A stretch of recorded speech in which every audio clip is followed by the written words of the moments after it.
Warning! You,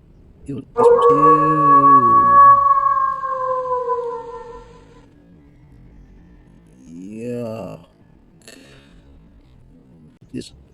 Nam nam nam nam nam nam nam nam nam nam nam.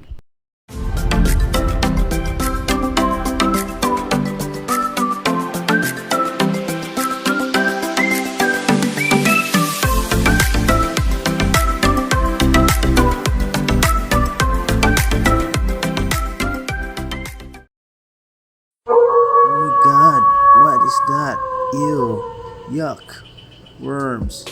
Just kidding. Before you close this vid, just so you know, your pet fish is gonna love this.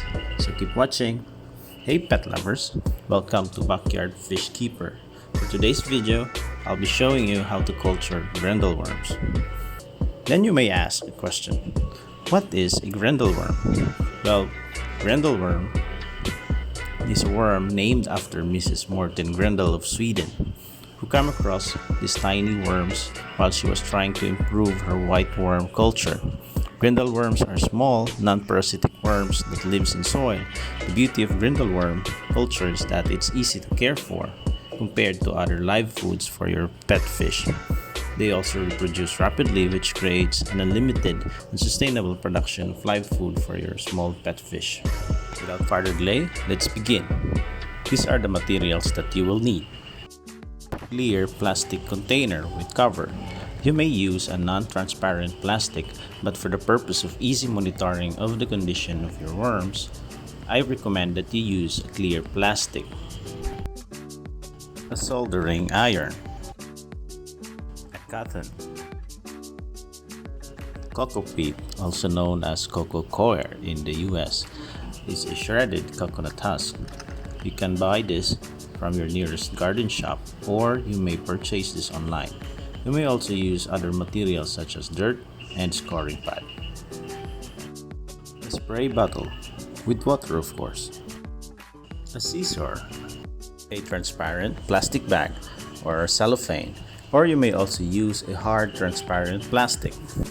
Dog food, you may also use other materials such as cat food or oatmeal. And the star of this video, the Grindal worm starter culture. You may buy this from your local pet shops or breeders. You can also buy this online. Or if totally not available, you may start your own culture from the scratch, which I will show you in a different video. Like and subscribe. So let's get started. Step 1. Okay, so our first task is to put a hole on the cover of our plastic container. Here, here, here, and here. We are going to use our soldering iron. Make sure it is plugged in and it is already hot. Be careful, soldering iron could get really hot. You might burn yourself, kids. Now, putting a hole in the cover of our plastic container is important to avoid suffocating our Grindal worms and causing distress, just like this one. You will notice that the worms are spreading around the surface of our container because they can hardly breathe and they are already in a state of distress. We need to put a hole to avoid this from happening. So we already punched first hole. We are going to continue punching holes on our container. So overall, we need at least 4 holes to make sure that a lot of air will be entering our container. Again, reminder for our kids, if there is an adult, then let the adult do this task for you, okay? Step 2. Now that we're done putting holes on the cover of our plastic container, we're now going to plug it using our cotton. This will allow the air to enter the container while keeping the worms inside. I'm pretty much sure you don't want worms wiggling around your place. So we continue. So just make a small piece of cotton and then insert it. Don't pull it too much or else you'll end up pulling the entire cotton.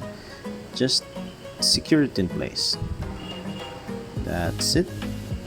So we continue covering the rest of the holes of our container.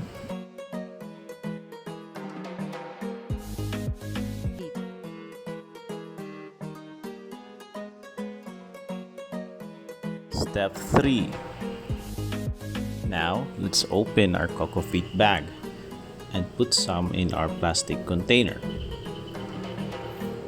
Okay, so let's just show you guys how it looks like.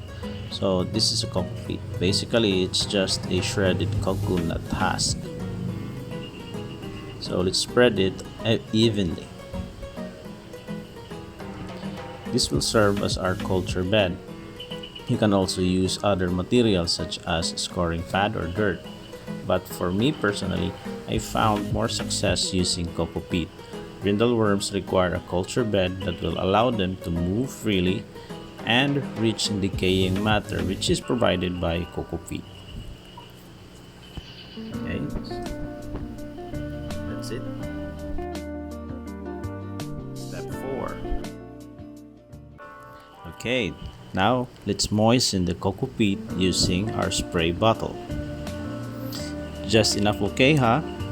Don't soak the worms, or else you're going to drown them.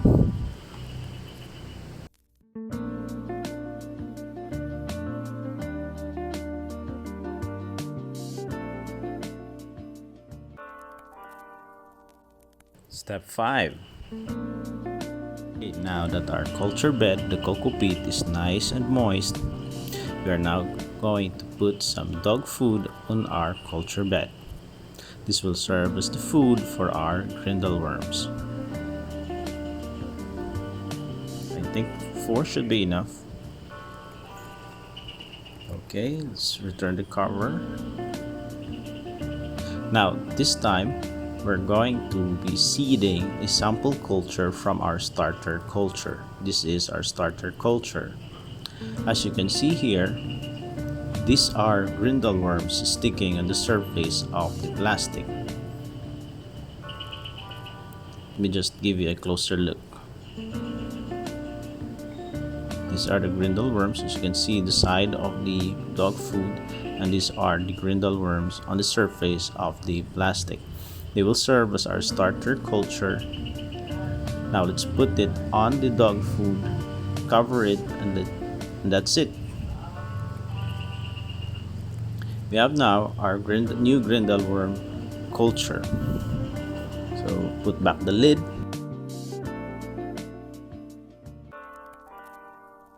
Our final step.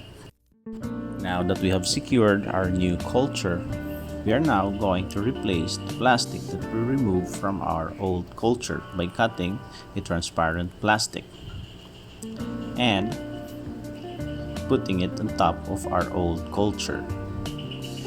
The transparent plastic will allow us to monitor and see if the worms are ready for harvest.